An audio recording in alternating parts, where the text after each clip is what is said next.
Hello दोस्तों, फिर से एक बार आप लोगों को स्वागत है अपना चैनल जेपीएससी विद अमन में। आज का जो क्लास है यह कोर 11 वाले स्टूडेंट के लिए हेल्पफुल होंगे जिनका पॉलिटिकल साइंस होगा। आपको बता दें, अगर इस नोट्स का अगर आप पीडीएफ प्राप्त करना चाहते हैं आप लोग टेलीग्राम में जाइए, जेपीएससी विद अमन से प्राप्त कर सकते हैं। चलिए टाइम को नहीं वेस्ट करते हुए आज का इम्पोर्टेंट क्वेश्चन देखते हैं। तो आज का इम्पोर्टेंट क्वेश्चन है कि राष्ट्रवाद की परिभाषा दे एवं राष्ट्रवाद के गुणों एवं दोषों की विवेचना करें। मतलब आपको बताना है कि राष्ट्रवाद का परिभाषा देना है और राष्ट्रवाद के क्या गुण हैं, क्या दोष है, इसका विवेचना करना है।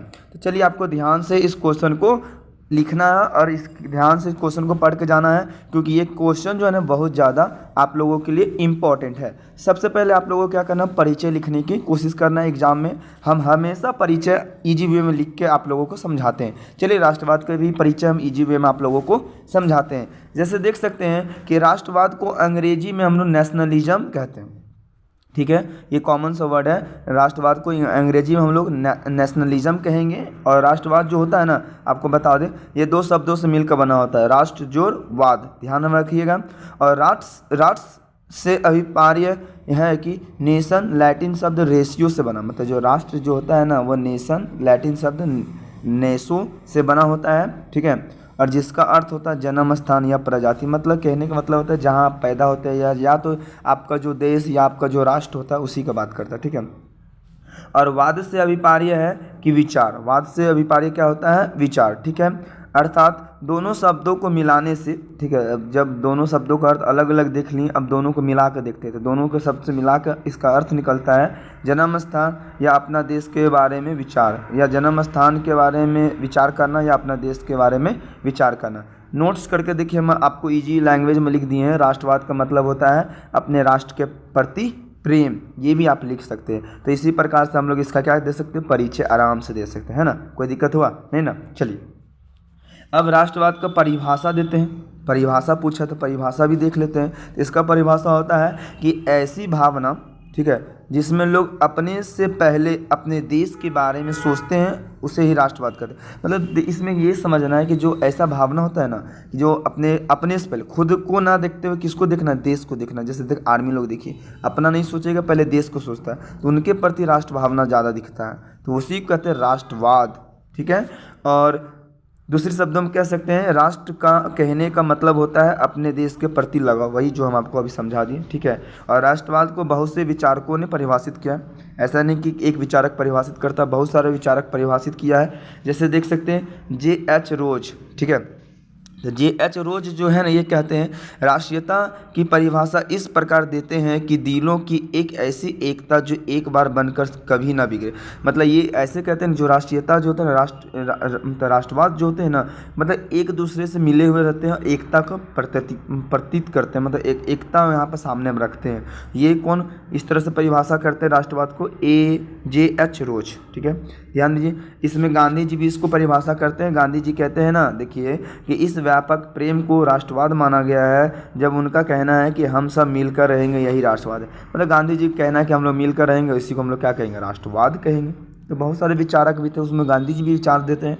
ठीक है, आगे देखिए गिलेनर नाम के एक विचारक जो है वो क्या कहते हैं, देखिए ग्लेनर कहते हैं कि राष्ट्रवाद का मूलतः एक विचारधारा है। राष्ट्रवाद एक विचारधारा है जिसके द्वारा राजनीति प्रेरणा प्रदान की जाती है। मतलब राजनीति, अपने राज्य के बारे में या देश के बारे में अच्छी बात करना, उसी को राष्ट्रवाद कहते हैं।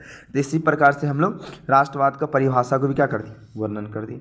अब राष्ट्रवाद के क्या देखेंगे, गुण। तो राष्ट्रवाद का गुण क्या होता है, देखिए तो राष्ट्रवाद में लोग राष्ट्र को अपने से पहले लाते हैं। पहला गुण यही होता है, अपने से पहले लाता है। दूसरा, राष्ट्रवाद में राष्ट्र को प्रेम करते हैं।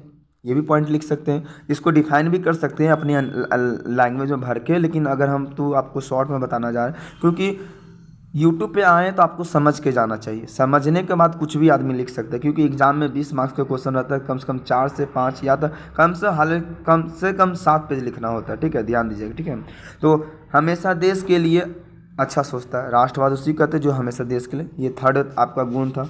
चौथा गुण देख सकते हैं, इसमें सबका भलाई का बात करता है। इसमें शहीदों को भी कभी कभी याद किया जाता है, शहीद लोग को भी याद करता है। तो इसी प्रकार से इसका गुण को हम लोग क्या कर दिए, वर्णन कर दिए।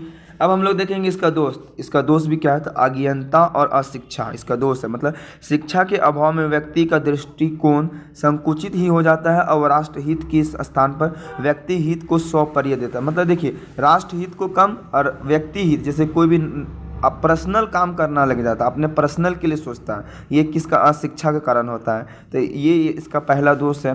दूसरा दोष सकते हैं जातिवाद और भाषावाद। तो जातिवाद और भाषावाद क्या होता है, जैसे देखिए ना, जैसे मान लीजिए जाति के अनुसार घृणा करना, जैसे कि छोटा जाति है, बड़ा जाति है, इस तरह से। और जैसे मान लीजिए भाषावाद में तो एक दूसरे की एकता को तोड़ देना। तो इस तरह से भी इस तरह से भी इसका दोष हो सकता है राष्ट्रवाद का। तो हम लिख देंगे लास्ट में कि इसी प्रकार से हम इसके दोष को भी वर्णन कर सकते हैं। अब इसका अपने से एक विशेषता हम खुद ऐड कर दिए, विशेषता भी देख लीजिए, क्योंकि अगर आंसर में लिख दीजिएगा तो कोई दिक्कत नहीं है, लिख सकते हैं।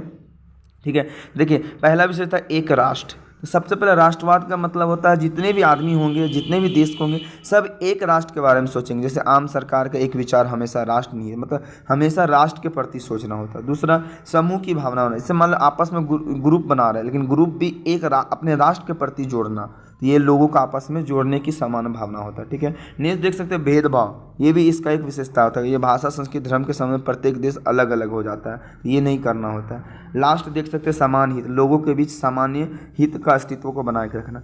तो इस तरह से आप आंसर को एंड कर दीजिए। देखिए, हमको नहीं लगता कि इसमें आप लोगों को कोई हार्ड वर्ड था जो आपको समझ में नहीं आया होगा। हर एक पॉइंट को तोड़ तोड़ के समझाएं, समझिए। नहीं हो रहा है तो इसका बोर्ड वाला भी क्लास आ रहा है, इसको हम सोच रहे हैं कि बोर्ड पे भी समझाएंगे, क्योंकि देखिए कोई कोई क्वेश्चन जो हमको पसंद आता है उसको बोर्ड पे भी समझाते हैं।